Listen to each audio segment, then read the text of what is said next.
Ma'am, এটা কি আপনার প্রথম এসএসসি এক্সাম? না, এটা আমার সেকেন্ড টাইম। আমি লাস্ট কবে দিয়েছি? 2016 এসএসসিতে বসেছিলাম, কিন্তু যথারীতি এত স্বচ্ছ পরীক্ষা হয়েছিল এবং নিয়োগ এত স্বচ্ছভাবে হয়েছিল যে আমাদের হয়নি।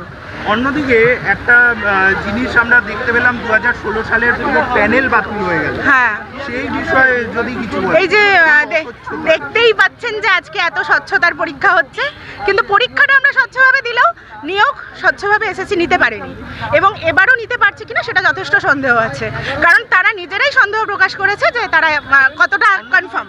অন্যদিকে একজন দাবি করেছেন, নাম আমি বললাম না, তিনি বলছেন অলরেডি এসএসসির প্রশ্নপত্র ফাঁস হয়ে গেছে। হ্যাঁ, হয়ে গেছে।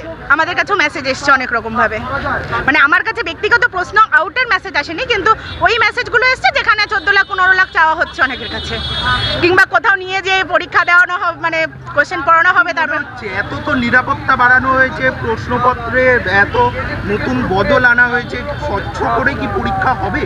দেখুন, পরীক্ষাটা তো স্বচ্ছভাবে হবে, পরীক্ষা স্টুডেন্টরা স্বচ্ছভাবে দেবে, প্রচুর স্টুডেন্ট স্বচ্ছভাবে পরীক্ষা দেবে, কারণ এত দিন পরে আমরা পরীক্ষায় বসতে পারছি। কিন্তু তারপরেরটা কতটা স্বচ্ছ হবে, কোনো আমাদের রাজ্যে স্বচ্ছভাবে নিয়োগ হয়। এসএসসি চেয়ারম্যান দাবি করছেন যে বিভিন্ন কিউআর কোড দিয়ে করেছেন, কিন্তু উনি নিজেই বলে, ওটা কি আদৌ লোক দেখানো ভাবছেন? না, হতে পারে, তাও হতে পারে, কিন্তু উনি নিজেই বলেছেন যে আমরা জানি না। কালকে উনি নিজেই বলেছেন যে আমরা কনফার্ম না যে সবাই দাগিরা কেউ আছে কিনা। এভাবে দাগি বলা উচিত না। তবে আজকে যারা যোগ্য, যারা সত্যি সত্যি খেটে পরীক্ষা দিয়েছিল টাকা ছাড়া, তারা আজকে আমাদের সাথে অনেকে পরীক্ষা দিচ্ছে বা আগামী দিন দেবে, এটা আমাদের জন্য লজ্জার। অন্যদিকে রাজ্য সরকার এই যে 2016 প্যানেলের যে লিস্ট, সেটা কেন দিতে পারছে না? পারবে না, কারণ কান টানলে মাথা আসবে। আপনার নাম? রনিতা ভট্টাচার্য। First time. কতটা কি মনে হচ্ছে, কতটা স্বচ্ছতার সঙ্গে নিয়োগ হবে এবার? আশা তো করছি যে 100%ই হবে। অন্যদিকে 2016 প্যানেলে দুর্নীতির দায় শিক্ষামন্ত্রী জেলে, তো কি আশা করছেন এবার কি স্বচ্ছ হবে নাকি?